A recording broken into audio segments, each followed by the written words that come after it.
I'm not gonna lie, but Gojo's gotta be coming back. Yes, with a new chapter of Jujutsu Kaisen, there is a new possibility that Gojo could come back, and it's not my fault, guys. Akutami's the one drawing it, not me. And listen, I got 2 chapters left, so even if it's cope, let me cope for 2 more chapters. Now this one's gonna be a doozy, so lock in and pay attention. Whenever Mei was explaining the binding vows that surround the simple domain being taught to other people, the panel specifically had a grandfather clock at the dead center with all the text bubbles around it. And that clock was conveniently drawn to be at 2:21. Now keep in mind, this isn't a movie, this isn't a TV show, this is a drawing.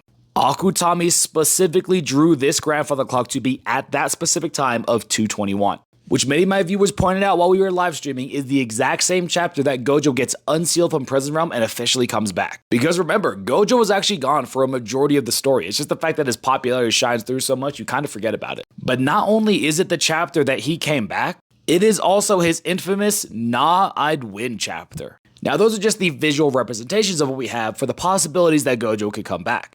But Yuta being restored back to his own body is another reason that it's possible Gojo can come back. As we know, Yuta was able to return to his body because Rika continued to heal his body after Shoko had already done it, which gave him 5 full minutes to battle inside of Gojo's body, while Rika did 5 full minutes of just non-stop healing on Yuta. And if they transferred his brain back into his own body, Gojo's brain would have to go somewhere. And as we know, we literally have a side character whose power is to produce sugar, so he can help maintain the brain by putting it in sugar water. And now with Yuta being back inside of his own body, them no longer struggling with time, and Shoko still being available, they can have both Shoko and Yuta heal at the same time with the reverse curse technique, since they are the only 2 around that can use RCT on other people rather than just themselves. Which would of course make up for the fact that when you use RCT on other people, it's not as effective as Sukuna has explained himself. We originally theorized that Utsuhime's curse technique could simply boost Shoko's RCT to be able to heal Gojo. Well, what if you have Yuta and Shoko's reverse curse technique combined along with Utsuhime's boosting of their curse energy? Then it's very, very possible to bring Gojo's body back. I know it sounds crazy, but again, I'm not the one drawing the manga, I'm not the one writing it, I'm simply the one putting it together.